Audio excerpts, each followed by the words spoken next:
Goals reveal your objectives and empower you to achieve them. A lot of people striving for success look at goals as afterthoughts. They think that they are just things that they need to set up on their way to ultimate success. They kind of look at them as necessary evils. If given a choice, they'd rather not set goals. They would just rather follow their passion or just do what excites them and eventually achieve success. At least this is what they think. Talk about getting it wrong. Goals are crucial for success. In fact, they're so crucial that even unsuccessful people know this. How come? Goals provide you with a map. At the very least, you can see what happens before, during, and after you achieve your goal. For you to achieve an ultimate goal, there are sub-goals that you need to achieve. You get to see the process that you have to go through, the decisions that you have to make, the results that you have to produce along the way. You can also see potential dead ends and potential detours. Goals can also be broken down into small parts which provide milestones. And once you have everything broken down, you can then apply a timeline. This pushes you to take action so that you get to a certain part of your success journey by a certain time. The big problem with goals. Goals are fairly easy to explain. They're fairly easy to understand. But the problem is, most people still don't manage to achieve them. Why? Well, setting up goals is one thing, achieving them is another. This is due to the fact that most people view goals as something that they should work for. They are optional. We can pursue them only when the time is right or when we feel we have the right resources. Most of the time, people have no sense of urgency when it comes to their goals. They don't put themselves in a position where they feel they have to do or die. In fact, given most people's attitudes towards goals, it would be safe to say that they essentially function like some sort of large-scale to-do list. This is a far cry from how successful people deal with goals. Successful people let their goals define them.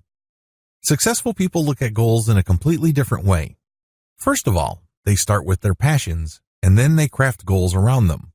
For example, you are passionate about writing for a living, so your goal is to become a professional freelance writer. You start with a passion, and then you transform it into a goal that is tightly linked to your core passions. When you work towards these goals, you validate your personal values. You feel that you are expressing your true personal character. Best of all, you end up tapping your core competencies when you let your goals motivate you. There's actually an upward spiral that forms the more you work towards your goals. The more you achieve, the more competent you feel, the more motivated you become, the more you try, and the more you achieve. This spiral can go up, or it can go down. Also, when you achieve your goals, you get a tremendous amount of pride. Plus, you get the tremendous satisfaction that your goals are what you are about. So when you achieve them, you get an enhanced sense of personal meaning. You get the impression that this is what you're supposed to be doing. This is what you're about. This is your destiny. When you operate from this core of passion, goals are no longer things that you should be doing. Instead, they're the things that you were born to do. They're the things you must do. See the difference? Recast your goals until they push you up and out.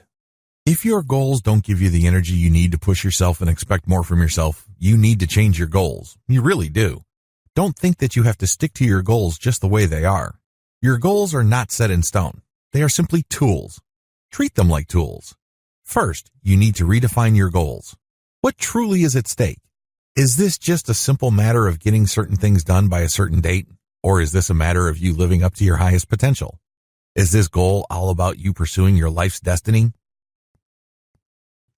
Recast the goal by asking yourself, what would success mean to me as a person? How does achieving this goal relate to my highest values and my value as a person? When you redefine and recast, you can then refocus. But if you look at your goal as essentially linked to the values that mean so much to you on a personal level, you can get a lot more energy. This is just not one set of things that you do on a day-to-day basis. This is what actually gives your life meaning.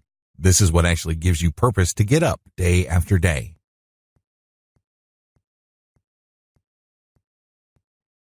Recap.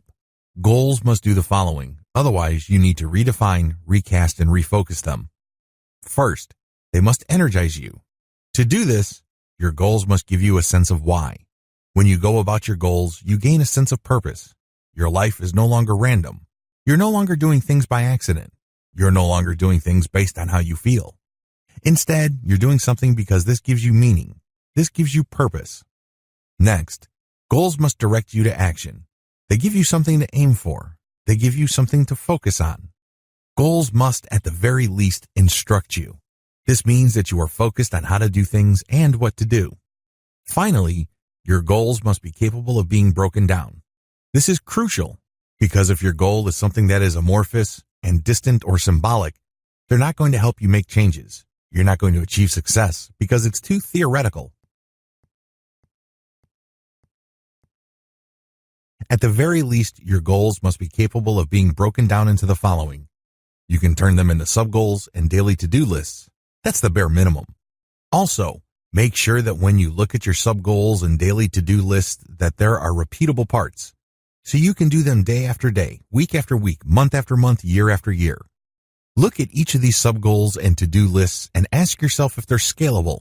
You must be able to scale them up so that improvements on one level leads to easier improvements or greater improvements at other levels. Another dimension of the right goals is the fact that they are measurable. You have to know whether you have actually achieved a goal. There has to be certain quality standards. And finally, when you're crafting your goals, you must be able to associate them with emotional states. You must be able to associate them with a sense of victory, a sense of purpose, and a sense of destiny. If that's not possible or if that's not happening, then you're doing something wrong. You're not really setting up goals. Instead, you're giving yourself a list of advisory things that you should be doing. Remember, people feel that they don't have the time, energy, or attention for things they should be doing. Instead, they focus on the things they must be doing. So your goals must be at that level. It must be one that you have to do day after day. It's as if you have no choice in the matter. The good news is that the more you achieve sub-goals, the more they become habits. Success is a habit, but for you to keep doing these things over and over, make sure all the elements I described above are present.